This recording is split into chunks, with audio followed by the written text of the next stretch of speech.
On t'a fait une offre à plus de 50 millions d'euros et toi, t'as refusé. C'est bien, mais c'est pas assez. Voilà. Donc, je peux pas encore prendre le penthouse là devant Central Park là. Donc, J'avais acheté une voiture à l'époque, je l'ai vendue. Je suis venu avec tout l'argent en espèces de la voiture. C'était combien? 10 000 $. La première photo que je fais à New York, je pose les liasses de billets sur le lit. À l'époque, j'avais une fausse ceinture Gucci. J'ai mis la ceinture Gucci, les liasses, et puis j'ai pris une photo et j'ai mis, je sais plus, je l'ai mis sur quoi, sur Facebook, un truc comme ça. Je dis, je suis arrivé à New York. un jour, j'ai une voisine, elle s'apprêtait à faire le code et en fait, elle a arrêté et elle m'a dit, bah, allez-y, faites le code. En France, on a la culture de la réussite, mais on n'a pas la culture de l'échec. Tous tes échecs vont t'ouvrir des portes. N'aie pas peur. En venant en France, nos parents espéraient nous offrir un nouveau pays avec de nouvelles opportunités. Et en réalité, ils nous ont offert le monde. Ouais l'équipe, moi c'est Ahmad et j'ai créé le média Banlieusard Nouveau, le média du peuple. Un média né pour changer les représentations et faire émerger de nouveaux rôles modèles qu'on ne voyait pas assez. Aujourd'hui, nos origines, nos quartiers et la culture française s'entremêlent. Et de ce mélange est née une chose immense. Une nouvelle nation. Parmi nous, de plus en plus quittent la France pour d'autres horizons. Et peu importe où on voyage, quand on se voit, même à l'autre bout du monde, on se reconnaît. Et surtout, on se soutient. Notre mission, elle est claire. Connecter cette nouvelle nation et la faire rayonner partout dans le monde. Dans chaque épisode, on ira dans un nouveau pays à votre rencontre pour raconter une nouvelle histoire. Pour ce deuxième épisode, en partenariat avec la CCI Île-de-France, on va à New York avec Bruno, qui part de Mantes-la-Jolie et qui aujourd'hui développe sa startup X-Technology. Beaucoup d'autres pays sont à venir, avec beaucoup d'autres histoires à raconter. Si vous avez la vision, montez dans le train l'équipe.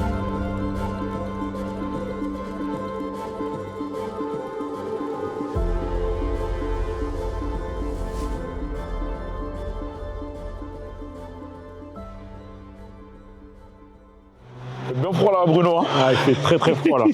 Ton pays là, il est froid. Ça va ou quoi? Ça va et toi? Ouais, super, ça va, merci beaucoup. Déjà, merci de nous accorder ce moment, merci de nous recevoir ici. Alors moi aussi, plaisir. effectivement, tu es entre la France et les États-Unis. Je pense que tu as une grosse partie ici aussi. Exactement. Là, on est où?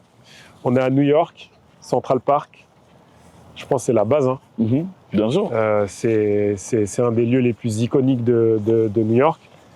Faut pas te prendre les feuilles. Hein. Ah, je vois ça, je crois qu'on est un peu trop grand. On est un peu trop grand, je crois. C'est un des lieux les plus iconiques de New York parce qu'en fait, quand tu es ici, tu as la vue sur quasiment toute la ville. Donc ouais, ça fait plaisir qu'on puisse partager ce moment ici. Ouais. Car là, on est venu ici pour passer 2 jours, on va dire 1 jour et demi. Donc là, il y aura aujourd'hui. Ouais. Jusqu'à demain matin, apparemment. Voilà, je t'ai demandé de me choisir un peu quelques lieux.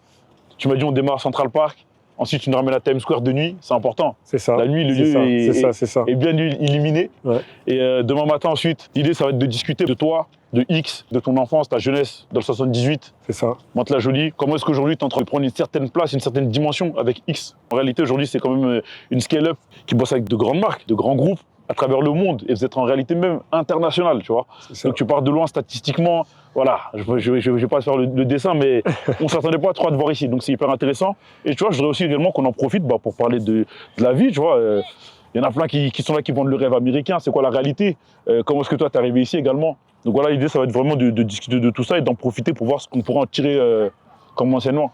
Déjà, pour commencer, est-ce que tu peux tout simplement nous dire où est-ce que tu as grandi et comment est-ce que tu étais, tu vois, quand toi, tu étais plus jeune? Moi, je suis né en 90, donc j'ai 35 ans. Je suis né au Portugal. Mes parents, avant d'arriver en France, ils sont installés au Portugal. La petite anecdote, c'était mon père, en fait, il s'est dit c'est plus facile d'avoir les papiers portugais pour devenir français que de venir et de demander les papiers français. Donc il était déjà dans des stratégies. Ouais. On est arrivé en France, j'avais 3-4 ans et on s'est installé à Mantes-la-Jolie, au Val-Fouré. Directement. Exactement. Et qui était à l'époque, je ne sais pas si c'est encore vrai, la plus grande cité d'Europe. C'est-à-dire que le Val-Fouré, c'est la seule cité en France qui a une mairie dans la cité. Attends, il y a la mairie du Val-Fouré.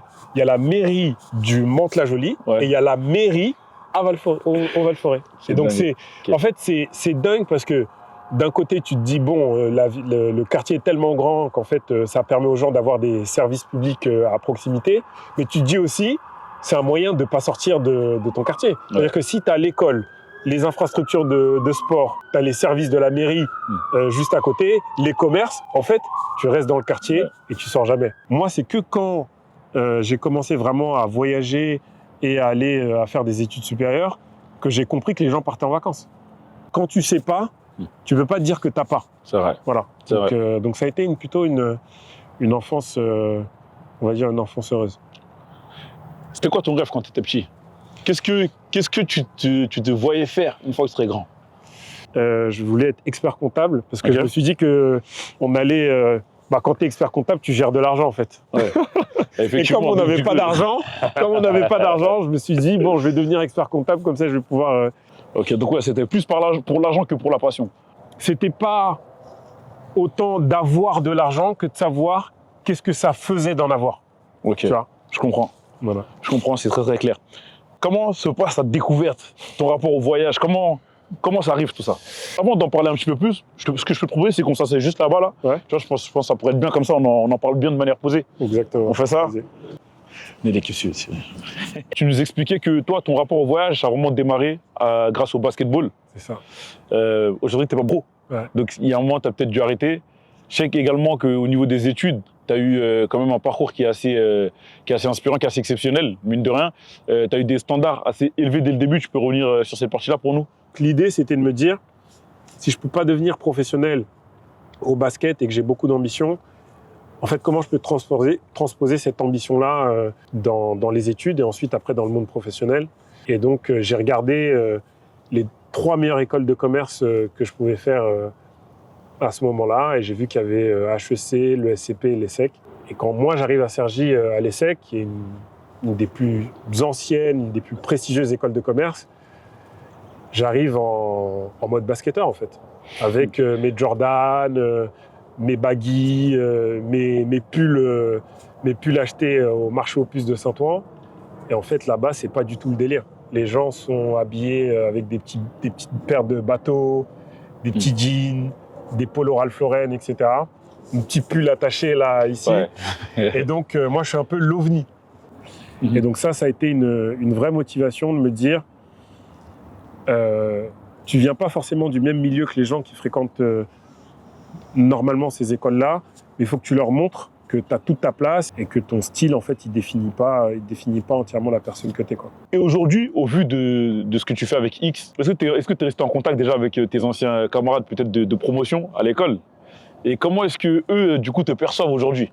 Quand j'ai choisi de monter ma première boîte, tous les gens qui étaient à l'école, ils ont pas compris. Et donc, si tu regardes quasiment 10-15 ans après, les mêmes personnes qui me jugeaient par rapport à comment je m'habillais quand je suis arrivé à l'école de commerce et les choix que j'ai faits à la fin de l'école, c'est-à-dire de me lancer dans l'entrepreneuriat quand c'était pas du tout le mouvement que c'est aujourd'hui.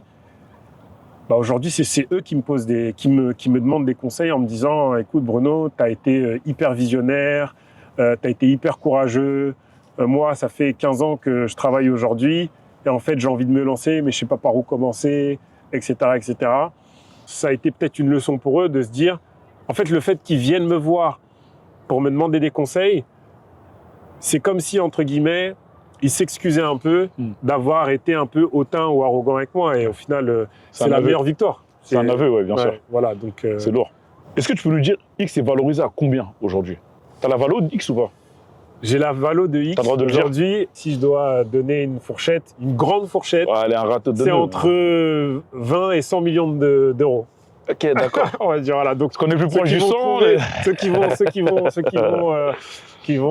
sont malins, ils vont peut-être essayer de calculer, de comprendre. Ok, pour revenir un peu à notre récit, parce que là il commence à faire tard. Comme on a dit, on s'est dit qu'il fait un peu plus sombre, on ira à Times Square. Ouais. En France, tu vis plus dans le 7-8. Non. Tu n'es plus en Mantes-la-Jolie, tu es parti de l'autre côté, tu es dans le 16e arrondissement. Comment est-ce que les gens là-bas, eux, te perçoivent? C'est un peu la même chose que quand je suis arrivé en école de commerce. Mes voisins, ils me ressemblent pas du tout. Moi, aujourd'hui, je suis en costume parce qu'on va dire c'est comment je m'habille pour aller au travail. Mais dans la vie de tous les jours, bah, je m'habille comme je suis toujours habillé, avec mes baskets, mon jogging, mon petit pull à capuche, ma petite doudoune. Et donc, quand tu vois un mec de 2 mètres arriver dans le 16e avec un jogging, une doudoune et une capuche, bah, ça donne des comportements. Comme un jour, j'ai une voisine, quand elle m'a vu que je m'approchais de la porte, elle s'apprêtait à faire le code. Et en fait, elle a arrêté et elle m'a dit, bah, allez-y, faites le code. Comme si, en fait, elle voulait me montrer que est-ce que tu habites là, est-ce que tu connais le code, etc. Et donc j'ai fait le code, je l'ai regardé et puis je suis passé. Donc il faut plus de mecs comme moi. Comme ça, on va normaliser le fait que être en jogging dans le 16e, c'est OK en fait. Ouais, tu vois, ça passe crème. C'était aussi intéressant, on avait discuté un peu en off tout à l'heure par rapport aux jeunes qui ne sont pas prêts en tout cas à faire des fois des efforts quand c'est nécessaire. Ouais. Bah écoute, moi par exemple, ça n'a pas été naturel de toujours mettre des costumes. Quand tu grandis dans un certain environnement, c'est pas forcément les premiers habits qu'on va t'acheter ou etc. Mais dans le monde professionnel, s'habiller avec un costume, c'est montrer une certaine forme de neutralité aussi. Tu vois, tu montes pas de logo, tu montes pas aussi un certain parti pris, et donc tu te standardises et en fait t'évites qu'on parle de quelque chose qui n'est pas le plus important et en fait on parle plus du fond. Et donc souvent quand moi je discute avec des gens qui sont plus jeunes que moi, je leur dis c'est hyper important que tu comprennes ça aussi. Tu comprennes que oui, le vêtement il fait pas, il change pas foncièrement ta personnalité, mais il montre aussi une certaine compréhension du contexte de la situation. Les gens ils vont pas te dire bah je te prends pas parce que tu t'es pas habillé comme il faut quoi. Ouais. Et ça bah si on te le dit pas, tu peux pas savoir. Mais le problème c'est que dans d'autres circonstances, ils ont le déclic. Ils savent comment faire parce que par exemple, quand il y a des mariages au quartier, bah tout le monde va faire sa petite loque, tout le monde va prendre son petit RS3. Il y en a, ils vont aller prendre leur petit Lamborghini, etc. Et ils vont mettre leurs petits pinces, leurs chemises. Et puis voilà. Et donc, personne ne te dit de le faire. Mais tu te dis, l'occasion fait que je vais mettre la forme. Ouais. Et donc, si tu le fais pour un mariage, pourquoi tu le fais pas pour ce qui va te payer, qui va te permettre de te loger, qui va te permettre d'aider tes proches, ta famille, etc. C'est, ça paraît, quand on le dit comme ça paraît logique. Ouais. Mais c'est pas forcément ancré chez tout le monde. Donc il faut que les gens aussi ils se disent si tu arrives à le faire pour certains types de manière assez naturelle, mais enlève-toi toutes les barrières et fais-le quotidiennement. Fais-le à fond, ok. En tout cas, je trouve le parallèle qui est assez parlant en tout cas. Ouais. Et je suis totalement d'accord. Après, je tiens quand même à préciser, tu vois, pour englober, effectivement, l'objectif là, c'est surtout de dire qu'il est important de mettre toutes les chances de nos côtés. Malheureusement, des fois, même en faisant tout ça, ça va toujours être plus compliqué pour nous. Mais il est vrai que mettons les chances de nos côtés, voilà, ça peut des fois faire la différence. C'est ça. Écoute, Bruno. Merci déjà pour cette première partie, première introduction. Là, il commence à faire sombre. Ouais. Comme on a dit, dès qu'il fait sombre, Times Square, faut que tu nous montres ça. Faut que tu nous montres ça de nuit. On pourra continuer à échanger un peu plus dans la voiture, là, sur le trajet, en y allant. Vas-y. Et voilà, on fait comme ça. Vas-y. De toute façon, on est là jusqu'à demain matin. J'attends de voir où tu vas me ramener pour le petit-déj. Yes. Vas-y, on y go. Yes. Franchement, c'est une belle ville, là, Bruno. C'est une très belle ville. Mais les potos, ils sont agressifs, wesh, les gars. Vous êtes sérieux, quoi? C'est quoi, c'est priorité au piéton max ici ou quoi? Non, il faut pas renverser les gens. Hein. Tu sais que là, tu vas te prendre un procès à $1 million. Hein. Tu sais qu'il y a au States, il y a des gens, c'est leur métier de porter plainte. Parce qu'en fait, non, mais parce qu'en fait, en France, quand tu portes plainte, il y a un procès, la procédure elle est longue, et puis voilà. Mais aux États-Unis, la culture c'est, je porte plainte, après on négocie. Et on trouve un arrangement, etc.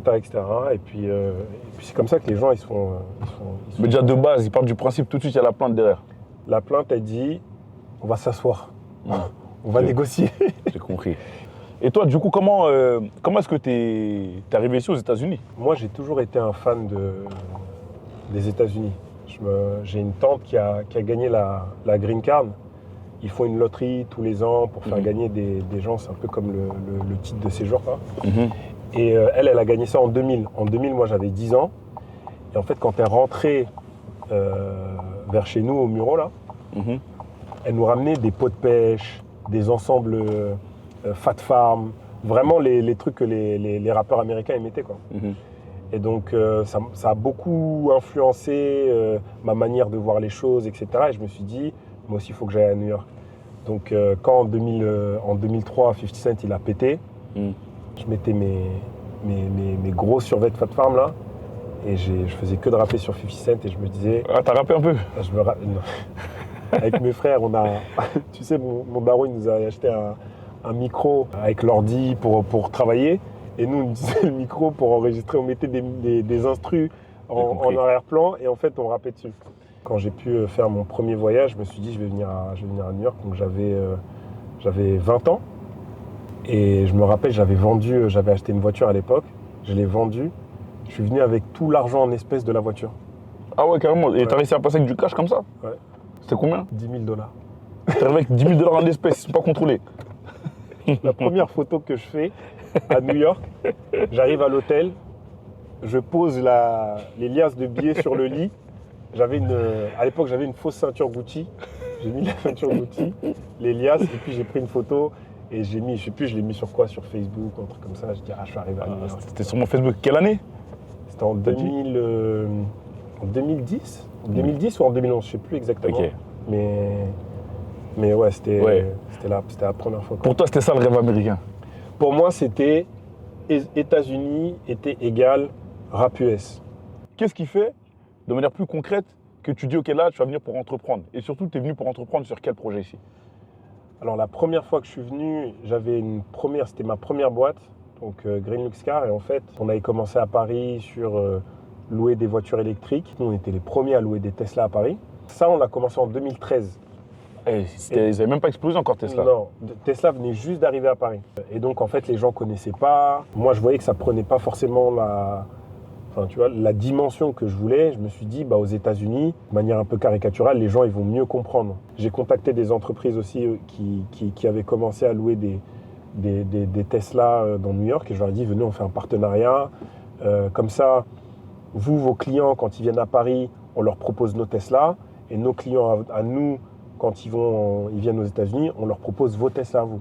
Et donc, en fait, on crée un réseau international de location à travers une application de véhicules électriques, que ce soit des Tesla et d'autres marques, quoi. Aujourd'hui, avec X, tu es dans la tech. Ouais. Avec ta première startup, tu étais aussi dans la tech. Est-ce que, au final, tu avais un peu ce côté geek, passionné de tech, ou c'était vraiment juste parce que tu as eu des opportunités qui se sont présentées et tu as suivi?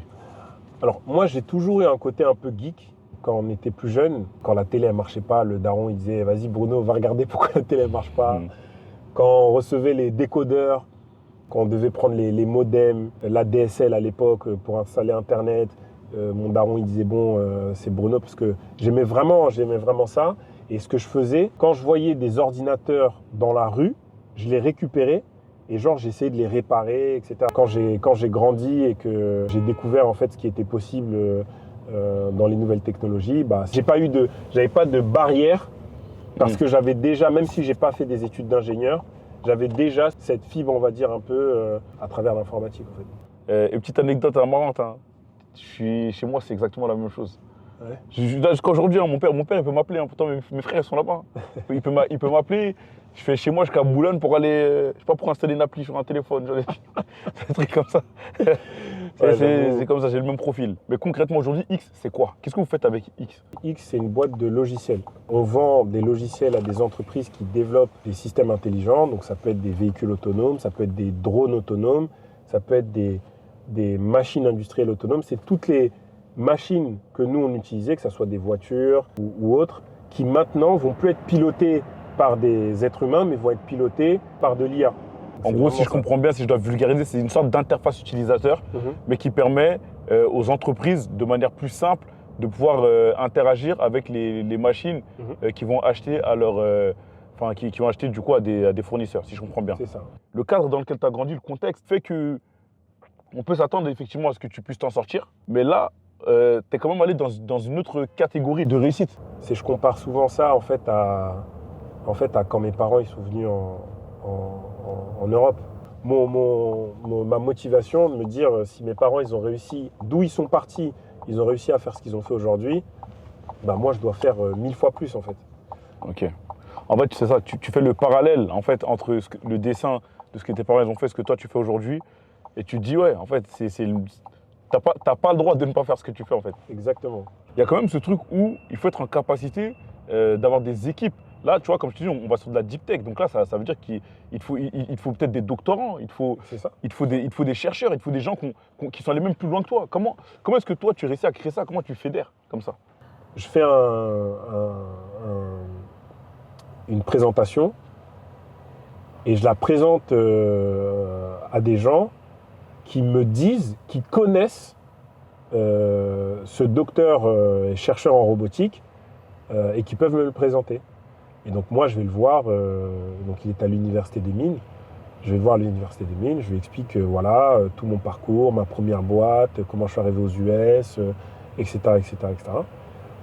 Et lui, à la fin, il me dit bah écoute, c'est cool, mais en gros, tu veux quoi? Pourquoi t'es là? Et je lui dis, bah écoute, moi, je veux que toi et moi, on s'associe. Parce qu'en gros, on m'a dit que c'était toi le cadre de la robotique et des véhicules autonomes. Et donc, moi, j'ai envie de m'associer avec toi. Il m'a dit, ouais, mais Bruno. Au culot comme ça. Voilà. Donc, il me dit, mais Bruno, on se connaît pas. Lui, il se dit, bah moi, je suis chercheur en robotique. Tout le monde me dit que c'est génial ce que je fais. Moi, je lui dis, c'est bien ce que tu fais, mais c'est quoi l'impact? Et donc, le fait que je lui dise ça, ça lui a permis de se questionner. Et à la fin, je lui ai donné la dernière punchline. Je lui ai dit, écoute, tu as des enfants, ils ont 15-16 ans. Comment tu veux qu'ils se rappellent de toi? Tu veux qu'ils se rappellent de toi comme un papa qui était dans un laboratoire, qui faisait de la recherche, ou tu veux qu'ils se disent, bah, mon père, c'est un scientifique, mais il a fait des inventions qui, aujourd'hui, servent à tout le monde. Et là, il s'est dit, ah, j'avoue, t'as un point. T'as marqué un point. T'as marqué un point. C'est-à-dire qu'au lieu de tes 26-27 ans, tu vas avoir un chercheur chevronné expérimenté, un doctorant. Toi, tu vas le voir. Au début, il dit on n'a rien à voir ensemble. Ouais. Et à la fin, il dit t'as marqué un point. C'est ça. Et donc, à partir du moment où tu lui as mis la graine dans la tête, il ne peut plus l'enlever. Et donc, on a continué à parler. Et à la fin, il s'est dit, bah écoute, en fait, il n'y a personne qui a eu le courage ou le culot de venir me parler comme tu m'as parlé. Et juste parce que c'est le cas, bah, j'ai bien envie de tenter. Et tu avais calculé ton coup ou pas quand tu allais le voir? Tu savais déjà comment est-ce que tu allais l'aborder? Pas du tout. Okay. En fait, bah, je me suis dit que j'allais quand même essayer de trouver un moyen de le convaincre. Mais je ne m'étais pas dit que j'allais le convaincre avec les arguments que je t'ai donnés. Okay. Ça, c'est venu vraiment du tac au tac en fait. Les impros de rap là, qu'on faisait à l'époque avec les frérots. C'est ça qui s'est manifesté. C'est manifesté, tu vois. Faut avoir les bonnes punchlines. Hein.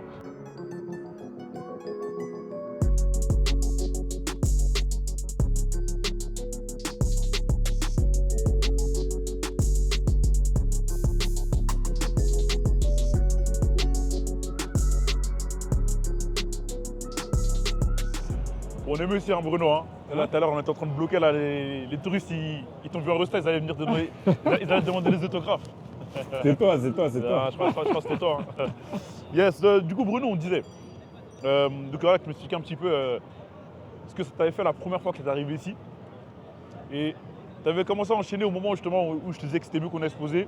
Tu avais commencé à me dire que n'y a pas de comparaison possible avec la France. Bah, je pense que là, ce qu'on est en train de voir, ça parle.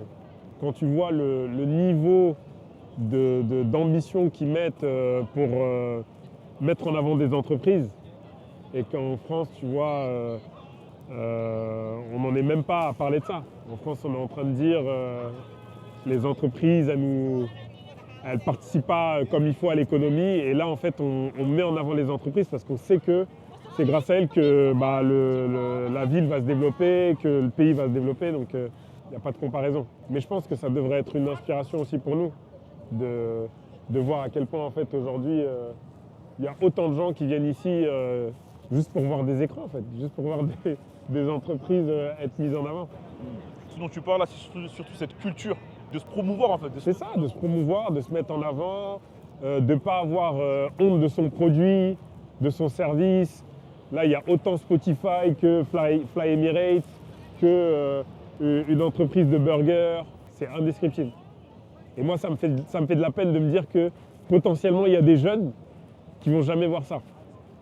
Et tu vois, là, ce qu'on est en train de faire, c'est un peu leur dire, on est là, on discute, mais vous aussi, vous pouvez venir. Vous aussi, vous pouvez venir vous asseoir ici et discuter. Et j'allais le dire, et même au-delà de ça, je pense que le message, c'est aussi de dire, en vrai, le monde, il est grand. Et faut pas hésiter à le visiter. Il y a beaucoup de choses à découvrir. Et je suis d'accord, même si, une fois de plus, tu vois, on le dit comme ça a l'air facile. C'est pas facile. Mais il faut tenter de se donner les moyens de le faire. C'est indispensable, en tout cas, pour se rendre compte de ce que c'est l'ambition. Vraiment ça, pour moi, En tout cas, c'est vrai que c'est un beau spectacle. La première fois que j'étais venu ici, ça m'avait aussi scotché de voir autant d'écrans. En fait, ce qui est fou, c'est que là, il est quoi là? Là, il fait nuit, en fait. Ouais. Mais tu vois, si tu regardes bien, on est, tu sais, de tous les sens, il y a de la lumière, tu vois, on est grave bien éclairé. Ouais, bien sûr. Bien sûr, bien sûr. C'est une dinguerie. Pourquoi est-ce que tu as voulu nous ramener ici? Parce que c'est le premier endroit où je suis venu quand je suis venu à New York à 20 ans. C'est l'endroit, comme on a dit, où les entreprises font un max de promotion. Et c'est là aussi où un jour, j'espère qu'on pourra faire une annonce de X, soit qui est rentré en bourse, soit qui a signé un énorme contrat, soit qui a fait une très belle levée de fonds pour continuer à se développer. Donc pour moi, revenir ici, c'est se rappeler que sur l'écran du Nasdaq, là, il y a X qui doit apparaître un jour là. Tu viens ici des fois de temps en temps, tu regardes comme ça, tu te dis ça quoi? Bah pour moi, c'est un objectif. C'est même pas j'ai envie, il faut qu'un jour, il y ait le logo de X qui défile sur l'écran du Nasdaq. Ça, c'est hyper important. J'espère être convié ce jour-là, mais ce que tu dis, c'est marrant parce que je suis persuadé que chaque personne, chaque entrepreneur qui vient ici, il se dit la même chose. Il se dit, j'aimerais bien voir le logo de mon entreprise ici. Ah bah j'espère. J'espère qu'il se dit ça parce que c'est déjà de un, symboliquement, et c'est important les symboles, ça montre que tu as réussi à passer un cap. Et deux, ça fait plaisir. Tu peux envoyer une petite photo à la daronne et lui dire regarde, oui. On est à Times Square. C'est pour eux. Hein. C'est carrément pour eux. Ils reviennent beaucoup dans les discussions parce qu'on fait pas mal ça pour eux aussi. Comment on en vient à l'ambition de se dire qu'on va conquérir le monde? Je m'explique. Ton projet, déjà, là, je pense, techniquement, le stade où tu en es, à l'échelle française, à l'échelle nationale, vous êtes déjà bien. Est-ce que quand vous avez commencé, vous aviez directement cette ambition-là de vous dire, ok, vous allez aller à l'international directement? Et si oui, est-ce que tu savais comment est-ce que tu allais le faire? Comment est-ce qu'on peut prendre une telle ambition alors qu'on sait comment c'est pas facile et tous les jours, on le voit, tu vois, dans le monde des startups, qu'il y en a plein qui tombent? Ouais. Alors, déjà, il faut aligner l'ambition avec les process et les standards que tu mets en place. Nous, par exemple, depuis le premier jour, tous les documents qu'on fait dans l'entreprise, ils sont en anglais. Il n'y a pas un document en français. Toutes les présentations, les contrats, tout ce qu'on va produire dans l'entreprise, c'est en anglais. Toutes les réunions qu'on faisait, on va dire au début, jusqu'à ce qu'on soit une quinzaine, c'était que en anglais. Même si on n'était que des Français autour de la table, c'était que en anglais. Ce qui fait que le premier client de X, c'était une entreprise coréenne. Le deuxième client de X, c'était une entreprise américaine. Donc en fait, nos premiers clients, ça a été des entreprises à l'international qui sont en Asie, aux États-Unis, et ce n'était même pas des entreprises françaises. Donc si déjà, c'est pas juste une ambition, mais c'est des choses que tu mets en pratique quand tu définis les process et les standards de ta boîte, naturellement, tu communiques en anglais, tu le fais bien. Quand tu pitches des clients, ils comprennent tout de suite que l'entreprise, en fait, elle est tournée à l'international. Et donc, eux, pour eux, on n'est pas une boîte française, on est une entreprise internationale qui fournit un logiciel pour les nouvelles technologies. Donc En fait, ouais. Donc, voilà. Dès la base, tu t'es pas mis de frein. Non. T'étais déjà prêt pour le. Et surtout, tu es cohérent. C'est ça que je veux dire. C'est que tu ne peux pas dire j'ai une ambition de ouf et donc je dois réussir partout dans le monde. Et tu dis bon, bah, je vais quand même aller signer les entreprises à Cergy-Pontoise et après on va voir quoi. Donc il faut signer les entreprises à Cergy-Pontoise. Mais qu'est-ce qu'on fait des entreprises qui sont à Londres, à Genève, Tu vas rattraper à New York? attention, toi. Tu tires comme ça, là. Non mais je parle de Cergy parce que je suis allé à l'école à Cergy. C'est compris. C'est compris. J'avais aussi ouï dire. Ouais. Tu vois, j'utilise les termes. Tu vois, j'avais ouï dire que tu avais refusé une offre de rachat. Tu peux en parler ou pas? En 2022, une des entreprises des tech les plus valorisées qui était qui recherchait une solution pour ses équipes de véhicules autonomes. Et en fait, notre solution, elle répondait exactement à leurs problématiques. Et la personne en fait qui était à la direction du département de cette boîte-là, c'était un Français. Donc, il était basé à San Francisco. Et quand on fait le premier rendez-vous, à la fin du call, il me dit écoute Bruno, on ne va pas passer par 4 chemins. Votre solution, c'est exactement ce qu'on recherche aujourd'hui. Est-ce que vous serez ouvert à un rachat? Comme ça, carte sur table français. Ouais, direct. Et donc, moi, j'ai dit, écoute, nous, on n'est pas vendeurs, mais on peut discuter. Déjà, de 1, c'était vrai. De 2, c'est une technique de négociation. À partir du moment où tu dis oui, la personne, elle va se dire, s'il a envie de vendre, la négociation, elle va être facile. Si par contre, il me dit, moi, j'ai envie d'acheter, et lui, il me dit qu'il ne veut pas vendre, bon, la négociation, elle va être un peu plus compliquée. Et c'est là où tu veux mettre le bon niveau de discussion. Moi, c'est pour... si c'était pas pour vendre la boîte plus de 100 millions d'euros, ça m'intéressait pas. C'est ça les ambitions minimum. Voilà. Minimum. Et je te parle de ça, la boîte existait depuis 3 ans. Donc, Et du coup, est-ce que vous pouvez dire les termes encore ou... Ah oui, nous on perd pas le nord, tu sais. On perd pas le nord, on est là aussi pour parler un peu, tu vois. On est là pour roucouler, pour dire les choses, tu vois. Est-ce que toi, tu es à l'aise pour nous dire le montant auquel ils étaient prêts à te le reprendre? Le montant qu'ils t'ont proposé? En fait, le truc, c'est qu'on a signé une clause de confidentialité sur ces informations-là. Donc, je pourrais pas te dire, mais... Est-ce que tu peux donner un râteau, encore une fourchette, comme tout à l'heure? C'était plus que 50. Oh! Ouais. On t'a fait une offre à plus de 50 millions d'euros et toi, t'as refusé. Mais comme je t'ai dit, en fait, à partir du moment où tu fais tous ces sacrifices, tu vois, moi, j'ai monté ma première boîte, j'avais 22 ans. J'ai fait 5 ans avec, ça n'a pas forcément fonctionné comme je voulais. Je me suis relancer dans une entreprise.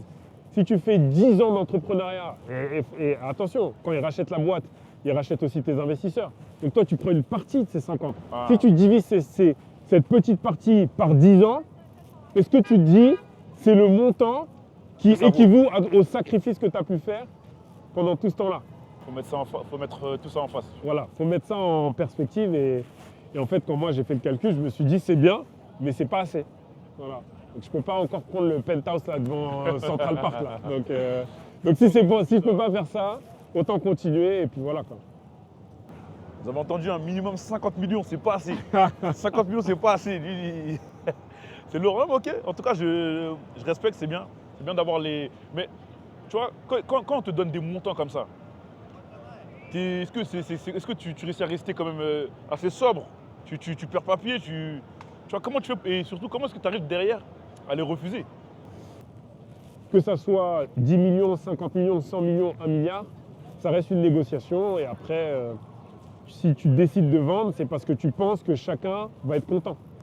Voilà. Je suis d'accord. Et donc moi, je pensais que c'était pas assez pour les gens qui ont cru en nous. Je pensais que c'était pas assez pour nous. Et c'était une manière pour moi aussi de dire qu'on a, en fait, on a de l'ambition pour de vrai. Quand on est venu voir nos investisseurs, on a dit qu'on voulait faire une énorme boîte. C'est ça aussi que ça veut dire. Ça veut dire que c'est pas à la première difficulté que tu vas abandonner, mais c'est pas non plus à la première lueur d'espoir que tu vas aussi abandonner. Donc il faut aller au bout de ce que tu dis. Et pour moi, c'est ça qui fait que tu vas vraiment... en tout cas, tu as ce qu'il faut pour vraiment réussir. Non, franchement, c'est lourd. Merci professeur, merci pour la leçon. Effectivement, c'est dans les deux côtés, je suis d'accord. J'achète. C'est ça. Aujourd'hui, vous êtes une boîte internationale. Tu as beaucoup de gens qui vendent un peu ce truc des rêves américains. Toi, qu'est-ce que tu en penses de ton point de vue d'ancien mec de Mantes-la-Jolie, aujourd'hui, qui a une boîte en France, qui est quand même assez bien implantée, qui bosse avec des marques solides, et qui aujourd'hui est en train de se déployer aux États-Unis, mais en réalité, États-Unis égale international. Bah, déjà pour moi le rêve américain c'est dans les films. Voilà, je pense que c'est bien pour entretenir une certaine idée des États-Unis et potentiellement donner envie aux gens de venir. Mais la réalité c'est que en fait il n'y a pas de rêve. Il y a juste de l'ambition à avoir. Donc venir aux États-Unis, ça doit pas être ça doit pas venir simplement je viens à Times Square et je lève les yeux et je me dis parce qu'il y a des gens qui ont réussi à faire tout ça, bah, moi aussi je vais y arriver. C'est dire exactement en fait comment je peux connecter avec les gens ici, parce que c'est hyper important. Comment je peux faire en sorte que mon produit soit adapté au marché américain, parce que les attentes ne sont pas les mêmes. C'est aussi de manière très pratique comment définir une vraie stratégie d'implantation dans un nouveau marché. Le rêve américain, c'est bien pour prendre l'avion, mais une fois qu'on a atterri, il n'y a plus de rêve. Ça doit vraiment être comment j'exécute un plan que j'ai concocté pour venir ici, quoi. Et aujourd'hui, tes parents, eux, qu'est-ce qu'ils en pensent de tout ce que tu fais? Est-ce qu'ils arrivent vraiment à percevoir la grandeur et l'impact de ce que tu fais? Écoute, je pense qu'au début, ils ne s'en rendaient pas compte. Mais quand un jour ils sont venus, on a fait une réception dans l'entreprise. Et donc ils ont dit, parce que mon associé, il est plus vieux que moi, il a 20 ans de plus que moi. Et ils sont venus me voir et ils ont dit ah mais du coup c'est lui ton patron? Et il a dit ah non, le chef c'est Bruno. C'est lui mon patron. Et donc je pense qu'ils se sont rendus compte du truc à ce moment-là. Et l'autre truc marrant, c'est que comme je suis le premier de ma famille à être venu aux États-Unis, super jeune, etc., quand les gens du bled, ils appellent chez moi, ils disent « Il est où l'Américain ?» Bruno l'Américain. Comme ça, tu t'appelles l'Américain. L'Américain, c'est l'Américain. Moi aussi, je t'appelais comme ça maintenant.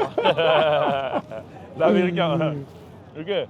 Ah, c'est lourd. Bah, du coup, ouais, donc maintenant, ils captent un petit peu quand même. Non, mais maintenant, donc maintenant, ils se rendent compte et tu les fais kiffer un peu. Ils sont super contents, ils sont super fiers. Je me suis rendu compte aussi qu'ils parlaient de moi à leur travail. Ah. Parce qu'il y a des gens, de leur travail qui m'ont dit « Ah, ton père, il me parle tout le temps de toi et tout. » Donc non, ça fait plaisir. Ils aiment bien ça. Ça me fait penser à quelqu'un. Moi aussi, je connais quelqu'un qui fait beaucoup ça. Il aime bien montrer mes vidéos. Tes vidéos. Il kiffe ça. Ouais, non, en tout cas, c'est très très lourd. Bruno, en tout cas, là, je pense qu'on a passé un bon moment ensemble déjà. Il nous reste encore une dernière partie demain, à tourner demain matin. Également, mettre un peu plus de chiffres. Tu vas aller chercher plus de chiffres, plus de stats. Avec la CCI, justement, qui nous ont gentiment récupéré quelques éléments pour aussi montrer un peu la difficulté que c'est d'entreprendre à ton niveau, mais montrer que c'est possible, qu'il y a des dispositifs qui existent pour accompagner également. Et parler également de l'avenir. Ça va être quoi la suite de X? Parce que, en fait, moi, ce que je vois, je vais donner mes pronostics. Je vois qu'en fait, au vu du montant que tu as refusé pour le rachat, au vu de ce que tu es en train de faire après ça, donc monter des équipes aux États-Unis, si on regarde ce que tu as fait en France et que tu réussis à le refaire aux États-Unis, je pense qu'en fait, tu pourrais créer une licorne.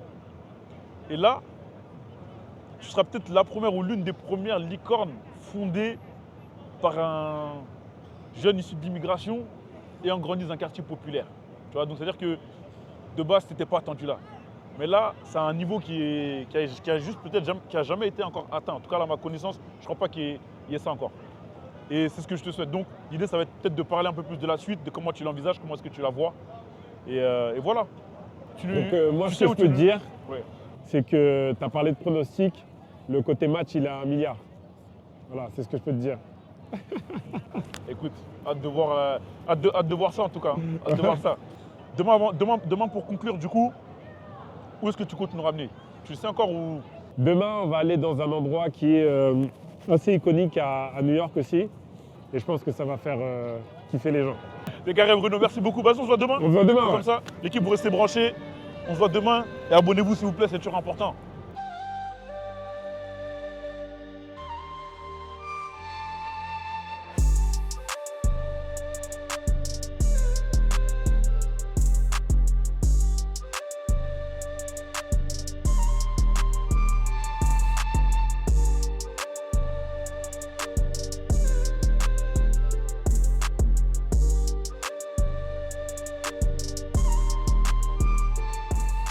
Bon Bruno, Yes. hier on a fini la journée tranquillement, Times Square c'était pas mal. Là tu nous amènes dans un nouvel endroit, on est où ici? Alors là, on est à la croisée de plein d'endroits à New York. On est sur le pont de Brooklyn, le Brooklyn Bridge. Derrière nous, on a Two Bridges. C'est un quartier de New York. On a Je Wall reconnais, Street. petite parenthèse. Hein. C'est pour ceux qui jouent à GTA, GTA 4. Vous connaissez ce quartier normalement. On a Wall Street juste derrière avec Ok, le fameux Wall Street là dont tout le monde parle là. exactement Ok. avec la nouvelle tour qu'ils ont construite après le Wall Street, les tours attentats du 11 septembre. Ouais. Et derrière toi là, il y a Brooklyn, quartier mythique de New York. Donc en fait, ici là, c'est un endroit qui symbolise beaucoup de choses. Il y a la grandeur des États-Unis avec le quartier financier. Il y a un quartier où il y a des gens, on va dire, lambda qui habitent. Et derrière, on a un pont qui fait le lien entre Manhattan et Brooklyn. Donc c'est un bel endroit. En gros, on a la connexion à la jonction de plusieurs mondes. Quoi. C'est ça. Là, juste un petit aparté comme ça. Tu vois, tout à l'heure, j'ai bien aimé un petit peu, on parlait de tes investisseurs. Ouais. Et toi, tu avais un moyen spécial à toi, un peu on va dire, de les gâter, tu vois. Ouais. Comment t'es chaud pour en discuter un petit peu ou pas? Ouais, bah écoute, moi, comme je disais, j'ai fait du basket. Donc, j'ai un peu, la culture américaine en moi, mais la culture tout court.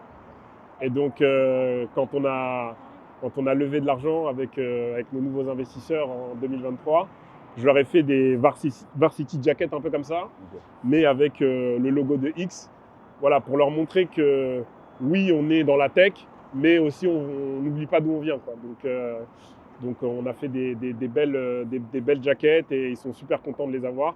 Et on avait fait aussi une paire de Jordan X, vraiment unique.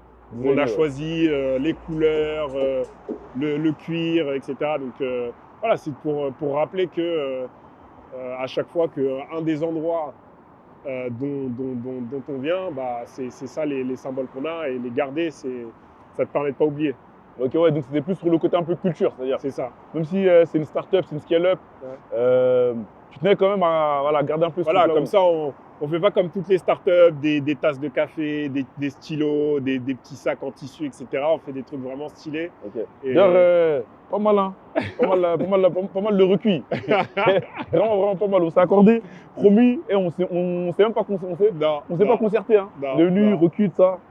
Voilà, en tout cas, lourd. Moi, il y a aussi un sujet que j'aimerais aborder avec toi, tu vois, on a tendance un peu à vraiment, tu vois, sublimer les États-Unis. Ouais. Moi, depuis que je suis venu ici, j'ai quand même pu voir aussi qu'il y a une phase très, très sombre, très dure. Tu vois, il y a beaucoup de pauvres dehors. Il y a beaucoup de gens à la rue, il y a beaucoup de gens qui ne s'en sortent pas, pas mal de SDF. Et tu sens aussi une grosse part de misère. Ouais. On a fait un peu un parallèle avec la France. Et tu vois, tu me parles un peu du système social français, américain, les avantages et inconvénients. Ouais. Toi, c'est quoi ton point de vue là-dessus? Écoute, déjà, la France, l'Europe et les États-Unis, c'est deux pays et deux régions du monde qui se sont construites complètement différemment. Les États-Unis, c'est un jeune pays. Et en fait, les gens qui sont venus ici sont venus à la conquête d'une terre. Et donc, c'est vraiment une mentalité d'opportunité. Et donc, quand tu le retranscris ça ici, c'est, par exemple, à la banque, tu as un score à partir du moment où tu ouvres ton compte. Et si tu arrives à faire tous tes paiements, que tu n'as aucun incident et que tu as le score maximum, tu peux automatiquement débloquer des financements. Tu n'as pas besoin de demander à ton conseiller de t'approuver un crédit, par exemple. Automatiquement, tu vas avoir accès à des financements. Et derrière, ces financements-là, tu peux les utiliser pour dépenser l'argent comme tu veux, ou tu peux les utiliser pour monter un business. Donc en fait, à travers leur système, si aujourd'hui, toi, tu fais les choses bien, tu vas avoir l'opportunité de pouvoir te lancer, etc. Alors qu'en France, demain, même si tu n'as pas de découvert, que tu payes tout à l'heure, etc., tu vas aller demander à ton banquier de faire un crédit, il va te dire non, tu n'as pas d'expérience, c'est un risque, il n'y a pas de, on va dire, de trucs pour garantir que si par exemple tu ne rembourses pas, etc. Donc voilà, et au final, on se rend compte que ça influe aussi sur la mentalité française. Mm. Donc voilà, donc c'est vraiment deux mondes. Et après, par rapport à ce que tu disais, si tu te lances et qu'au final ça marche pas, tu te retrouves livré à toi-même. Alors qu'en France, tu n'as pas les mêmes opportunités, mais au moins tu as la sécurité.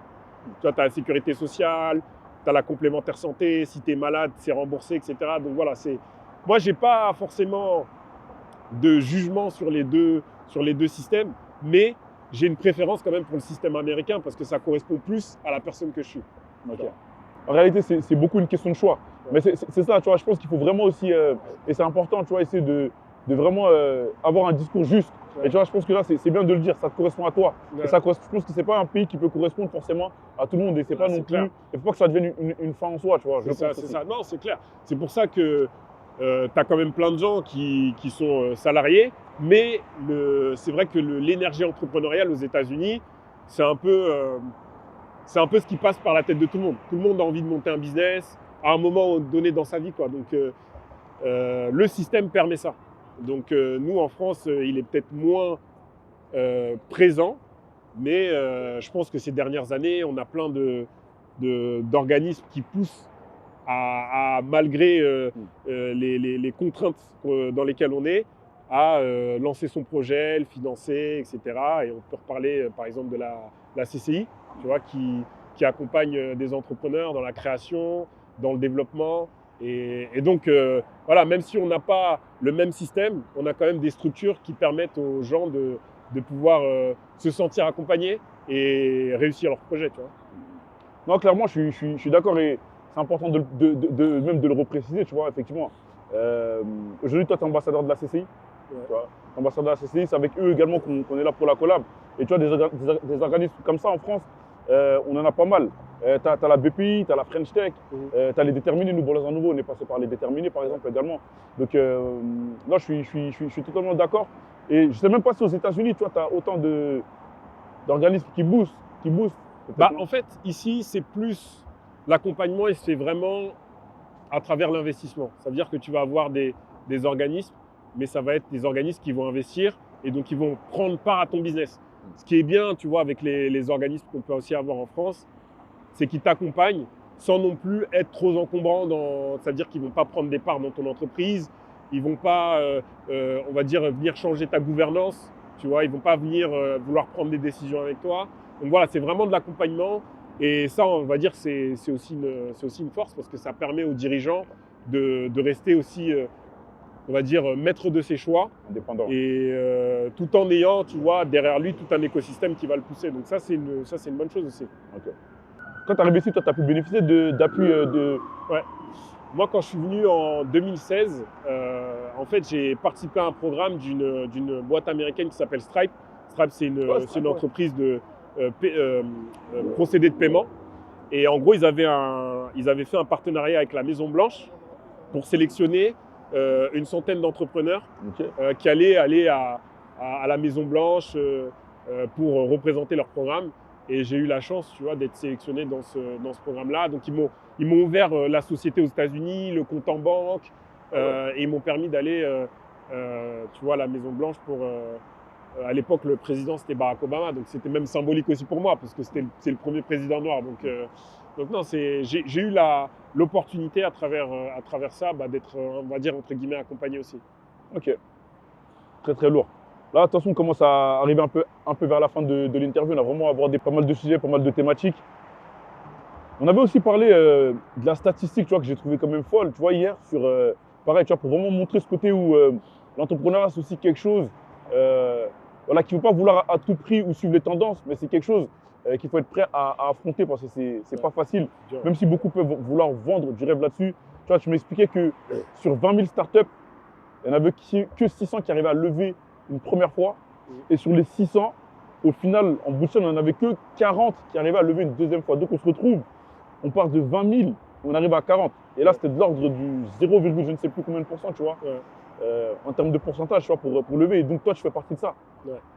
Donc ouais, c'est là que tu te rends compte quand tu regardes les ordres de grandeur que, en fait, on va dire cette idée que, en fait, lever de l'argent, c'est accessible ou même ouvert à tout le monde. C'est quand même assez, voilà, faut mettre un peu de nuance dans ça. Et donc, c'est pas que c'est fermé, mais c'est que c'est très exigeant. Tu vois, c'est-à-dire que pour pouvoir lever de l'argent, il va falloir vraiment montrer une capacité à pouvoir développer son entreprise de telle sorte que les investisseurs, au fur et à mesure du temps, ils vont continuer à te suivre en fait. Donc ça montre que les entreprises qui arrivent à faire ça, c'est quand même assez fort, quoi. Donc nous, on a eu l'opportunité de faire plusieurs levées de fonds avec des investisseurs français, européens, américains. Et c'est pas parce qu'on a réussi à le faire qu'on se dit ça y est, on a terminé. Nous, pour nous, on est encore toujours au début. Et en fait, il faut continuer.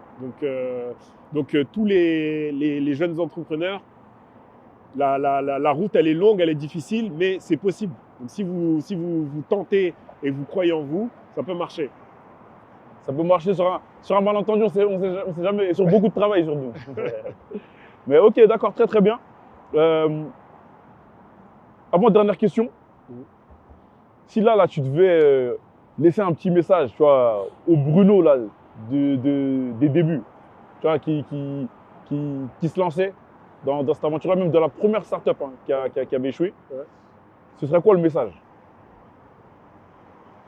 Le message pour moi, ce serait vraiment tous tes échecs vont t'ouvrir des portes. Okay. Et donc, n'aie pas peur. Parce que même si j'ai eu la chance de faire du basket de haut niveau, et donc de savoir gérer le stress, gérer la pression, etc., face à certaines situations, tu vois, j'avais quand même peur, quoi. Je me disais, est-ce que ça va le faire, etc. Et puis même, quand j'ai mis un genou à terre, qu'est-ce que les gens vont penser? Et au final, moi, en ayant fait tout ce chemin-là, je me dis, si je devais lui passer un coup de fil, je lui dirais, écoute, franchement, c'est pas si grave que ça. Et toutes tes erreurs, elles vont te permettre d'ouvrir des nouvelles portes. Donc en fait, c'est pas si grave que ça, quoi. Et c'est la même chose, on va dire, un peu pour tout le monde. En France, on a la culture de la réussite, mais on n'a pas la culture de l'échec.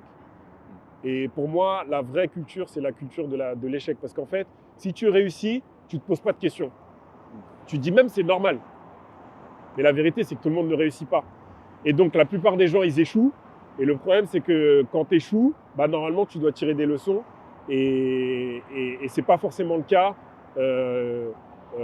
dans notre écosystème, quoi. C'est à chaque fois que tu échoues, on se dit « Ah, il a raté, tu vois, il n'est pas bon, etc. » Donc, alors qu'on devrait dire « Il a essayé, ça n'a pas fonctionné, prochain coup, il aura appris et c'est sûr que ça va marcher. » Donc voilà, il faut vraiment valoriser l'échec. Ça paraît fou de le dire comme ça, mais il n'y a que quand tu rates que tu te poses des questions. Et se poser des questions, c'est le début de l'avancement, en fait. Ça fait partie du processus. Bon, l'équipe, je vais demander d'envoyer un message au Bruno quand il était petit, mais vous imaginez bien qu'en réalité, c'était pour vous. Donc voilà, merci en tout cas franchement pour tous ces conseils. Ce sera quoi la suite du coup pour X? C'est quoi la suite pour toi? Tu fais quoi là déjà demain et dans les prochaines années? Écoute, la suite pour X, c'est vraiment de renforcer notre empreinte aux US. Donc installer les équipes ici, se développer commercialement. Donc pour ça va demander beaucoup d'investissement. Donc on va continuer à attirer des investisseurs qui vont croire en nous et permettre de faire ça. Et puis voilà, peut-être un jour… Vous restez en France quand même? On va rester en France, bien sûr, bien sûr. Et puis un jour, on aura peut-être un petit penthouse là dans une des tours de Manhattan. Donc, est-ce que je serai invité? C'est la seule question. Les Arts Nouveaux, toujours invité. C'est carré. Carré, faut qu'on soit parti, il faut qu'on soit là, ok. Vas-y, magnifique. Dans ce cas-là, c'est top. Qu'est-ce qu'on peut vous souhaiter pour la suite? Beaucoup de courage. Beaucoup de courage, il en faut. Et de la réussite, hein. Okay. De la réussite. On vous en souhaite pas moins, en tout cas, Bruno. Vas-y. C'est lourd. Merci beaucoup pour ces 2 jours. Ouais. Merci pour le temps. En tout cas, c'était hyper enrichissant, hyper inspirant. Et j'espère que vous, là, qui nous regardez, vous allez également pouvoir en tirer quelques enseignements. Merci à toi, Bruno. Merci à la CCI également de faire confiance sur ce contenu. Merci de nous avoir suivis. Hâte de voir les prochains qu'on va faire. Et même vous, l'équipe, restez branchés. N'oubliez pas, abonnez-vous, boostez la vidéo. Parce que sans vous également, en réalité, on ne fait pas grand-chose. Et puis voilà. Restez branchés, c'est Banlieusards Nouveaux. À New York, c'est quand même fort, hein. Le monde ou rien, ça va bien se passer. À très vite, Banlieusards Nouveaux, par nous, pour nous, les médias du peuple.